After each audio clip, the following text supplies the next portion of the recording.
Welcome to the bold analysis.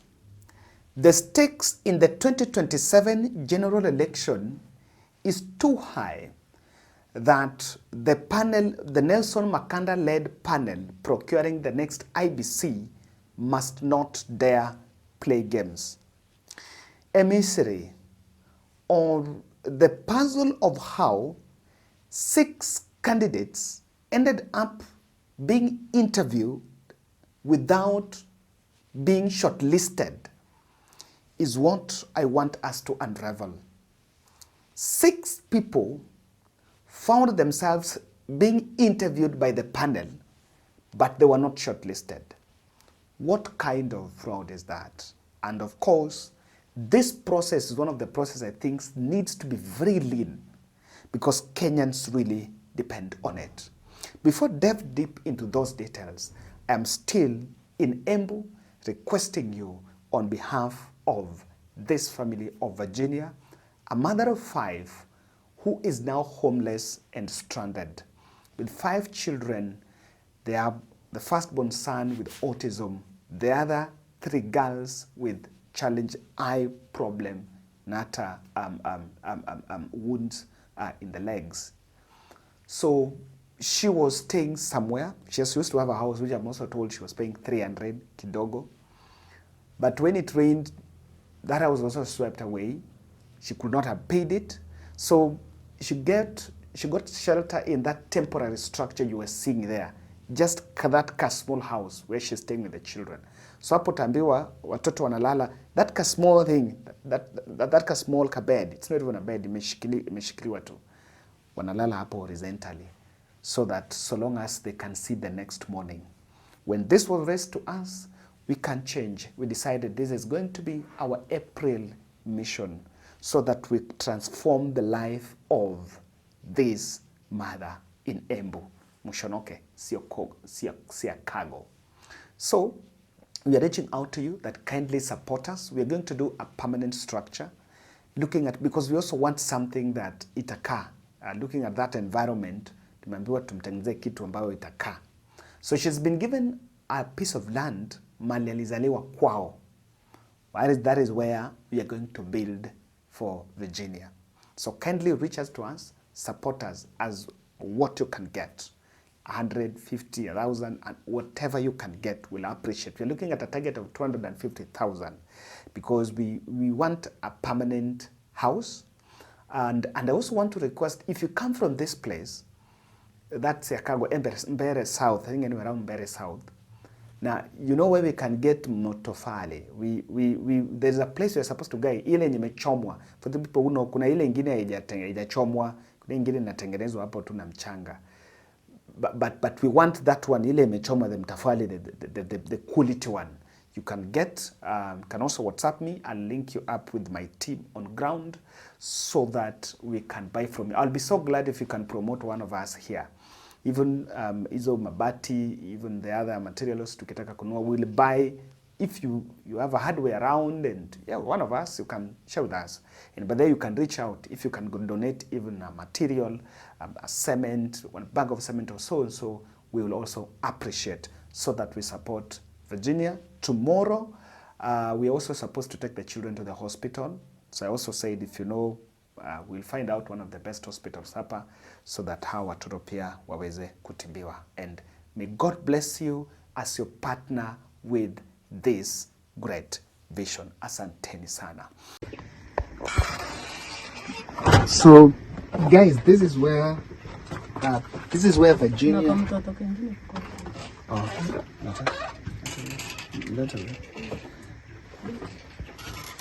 So guys, this is where Virginia and the children stay. It is a very small room. Mimi naitwa Virginia Murugi. Ningetaka kusaidiwa na nyumba juu ya watoto. Na utashukuru. Na kuna mahali utajengewa ambayo utaanza kuonyesha. Ni kwa mzee ama ni mahali ulizaliwa? Mbona si kwa mzee?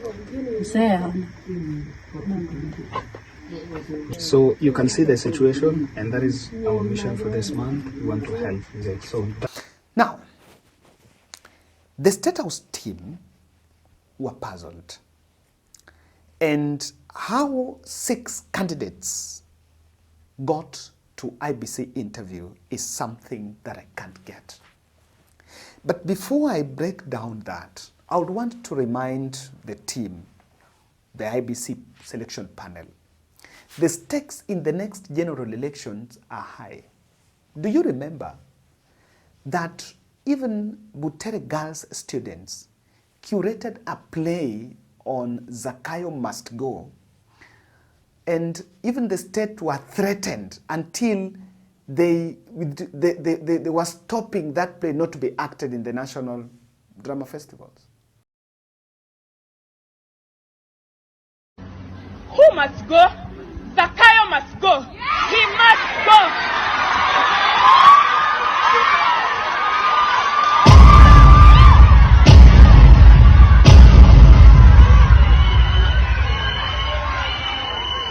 My voice, your voice, our voice, Gen Z's voice. A generation that is tired of being manipulated by leaders who are busy making empty promises. Promises that even a 5-year-old is able to tell is a scam. Fertilizers for the farmers, free education, a government of the people, for the people, by the people. What people? And we have no voices in our government.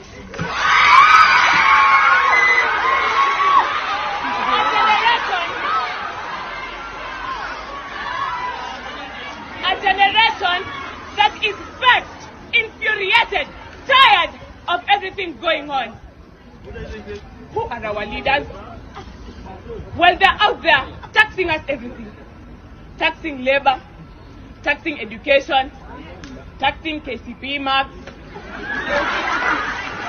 taxing cars. Who knows what next they are going to tax?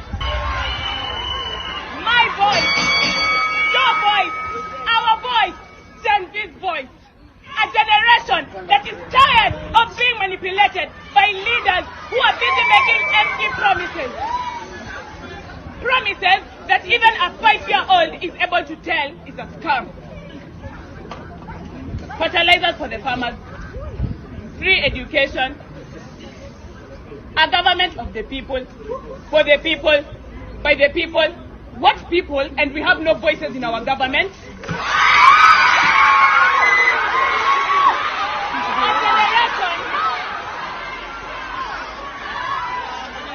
A generation that is vexed, infuriated, tired of everything going on.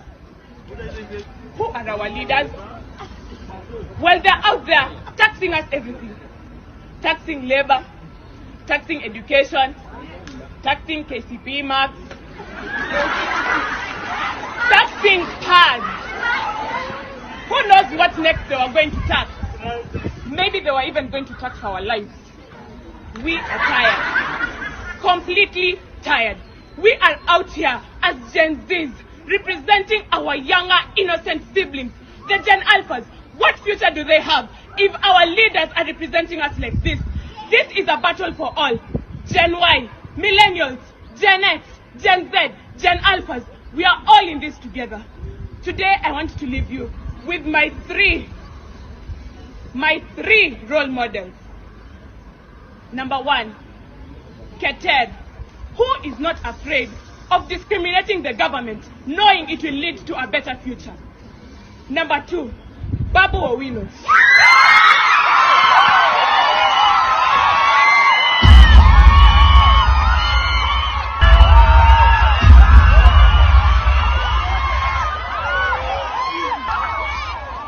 He's not afraid to spend a night behind cells. I mean, what is a cell? It is just walls with metal bars hindering you from the outside. Does that really scare Gen Z? No, it doesn't.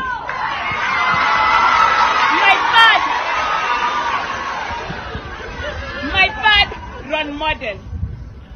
Be a bad girl like Millie Odour.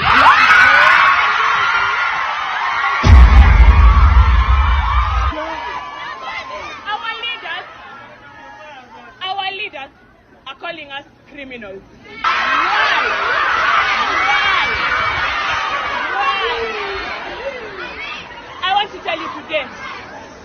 be afraid to get out of the street and fight for your rights. This is your future we're talking about. This is my future, our kids' future. And I'm a bit convinced. For quite some time, we delayed for over 1 year, 2 years, constituting IEBC. Remember, the late Wafula Chebukati and the team left in 2023 January. So we took 2 years, not even interested, just playing games about reconstituting IEBC. And I'm a bit interested that William Ruto wanted that by the time he's reconstituting IEBC, he has such a very compromised political environment, like the ones now he has with Raila. These things are happening because now there is a deal with Raila. Now, and let me just play for you this. Vote rigging in 2027 is real. And by the mere fact that some people, whatever is happening, is something that must be tamed. Listen to Martha Karua. If Kenyans decide overwhelmingly to vote for one side, any attempt to rig will fail. If you remember in 2002, when Kibaki came in, it is not that the KANU regime did not try to rig, but the vote was so overwhelming that even the officers you are asking to rig for you are also part of the movement for change. So you don't get anybody to do your dirty work, and if you get, there will be very few. If the vote is so overwhelming like it was that time, KANU only managed less than 40 members of parliament when NAC had so many. Now we have 290 parliamentarians and 47 women reps, making it 347. Yes. Imagine if people even just elected 200 members on one side, or 220 or 250. It is so overwhelming that no attempt. So if, as a Kenyan, you are saying you are tired, remember this at election time. Do not take the money and say, wacha tumalisane sasa.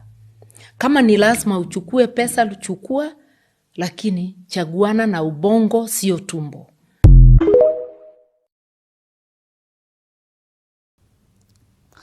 Now, go with me to this article because this article explains what exactly happened. I want you to get what happened. The Independent Electoral and Boundaries Commission selection panel introduced 6 extra names to the list of shortlisted candidates just days after the start of interviews, before the start of interviews for the vacant positions of the chairperson and members, raising questions on the integrity of the ongoing recruitment. The 6 included the long-serving provincial administrator, former PC, Hassan Nur Hassan, that is from Northeastern, of course. Then Mr. Jibril Malim Mohammed, also from Northeastern. Mr. Michael Ben Oliewo, not sure, but could be from Western. Then Charles Kipyegon Mutai. Then Mr. Stephen Kibet Ngeno and Joel Muita Daniel. The 6 were introduced while just the days before the interview started. But in the initial shortlist, they were not there. So let's get to understand what exactly happened. I want us to get to the gist of it. On March 14th, the selection panel chaired by Dr. Nelson Makanda published a shortlist of 11 people for the position of chairperson and 104 people for the members of the commission. On the same day, the panel published an addendum of 2 candidates for the position of chairperson and 26 for members. So those were added the same day, and then is a letter of addition that to me add wale wengine. But they did not explain why. On March 25th, the team republished, from 14th then to March 25th, they republished another shortlist for candidates for members of the commission just days before the interviews. The republished list contained 105 names, the original ones that were shortlisted, the 26 names that were added, and 6 new names. That brings that, the 6 new names there. So what happened? And what is it? I want us to get it here. When reached for comment, Dr. Makanda refuted that following reviews of the list, the selection panel has deemed it necessary to update the shortlist to 111 candidates in order to further enhance compliance with the constitutional principles of regional balance, representation of the youth, and overall inclusivity. This is what he's saying. The reason why the 6 names were added was for regional balance, for inclusivity, and youth representation. If you look at those people, no one is youth there. One is Kwanza former PC. Regional representation, I'm seeing two people from Northeastern who are initially also in the other list. So the law, the law says that, of course, it has to be take regional balance when giving such positions, or rather when shortlisting. But that seemed not to be clicking. You cannot say that you added the 6 to achieve regional balance, because initially, even at the initial list that was there was still regional balance. And this was it. Now, if you listen to, and when I followed it, and one of the things I kept on asking myself is, how did that bypass the auditions? How did that went, because it goes through auditions. How did it go through the auditions and sail? Because even those who are in that space also are sending a message. So there is that Gen Alpha, Gen Z. They are spreading this message of Ruto must go. And the country is so captured on that. The stakes in the next general election is high. By the way, Butere Girls is the school to Rachel Ruto. Hapo ndio Rachel Ruto alisomea. So even the teachers are sending an opportunity. Now, there is an interesting something here. Kalonzo once argued, remember the IEBC selection panel, it was anchored on implementing NADCO report. When NADCO report, it's true Kalonzo Musyoka chaired the NADCO team, the team that came up with the NADCO report. But by that time, President Ruto and Raila were on opposing side. In fact, Raila was on the other side with Kalonzo. Now, by the time we started the process of selecting the new IEBC commission, both Raila and William Ruto were on the same side. The NADCO was supposed to envision a situation where the opposition and the government are sharing ideas, are having consultations around it. So the pitch on regional balance seemed not to be clicking at all. Now, so what then this portrays is what worries many and what should actually worry this country. When this process appears as if it is being stage managed from somewhere, it's a stamp in the electoral process. It makes that process doesn't look authentic. It looks stage managed. It looks something that is under the control of the powers be. And why this must worry the fellows is, number one, the names that were added, lawyers are saying that someone can even go to court to challenge the authenticity of that process. And if you ask me, there could be forces that wants to subject the process to court battles to forestall it. I've always believed William Ruto did not want IEBC. And the more we are delaying on forming IEBC, there is the boundaries, the limitation that is supposed to happen before the next election. We have some by-elections that are still pending, and President Ruto fears by-elections because his party might likely lose. There's the voter registration that might inject the new Gen Z voters in that register, and that is going to be a huge population in that register to be ignored. And someone would want to delay the whole process. It might be possible that we want to make sure that in 2027 you don't have a general election. The second issue is this. There is a clear sign that deep state is meddling with this process. or rather is remote controlling this process.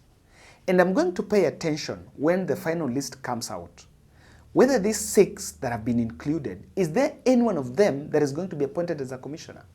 If that is going to be the case, then it will tick the box that we introduced the 6 so because we wanted to give them, we wanted them to get the commission. Now it will be interesting if the 6 are added and they never failed, and they failed to get the cut because after the interviews, 3 names are supposed to be forwarded, 2 names are supposed to be forwarded to the president for chairperson, and then 9 names for commissioners. Then from that, the president will pick 6 names for commissioners and 1 name for chairman, and then forward them to the National Assembly for vetting. So it will be interesting to see how that really happens. And the deep state will be seen as meddling with this process. The other issue is, did someone within the panel receive some money, some lobbying fee for someone to appear in that interview, and probably that's why it was added. Lastly, this news is discrediting voters. And that could be part of the objective, to discredit, to discredit IEBC so that voters would be demoralized. I strongly feel it is not in the interest of transparency and accountability. That is the start of a vote rigging scheme, and how 6 names were sneaked there should not go unaccounted for. Thank you.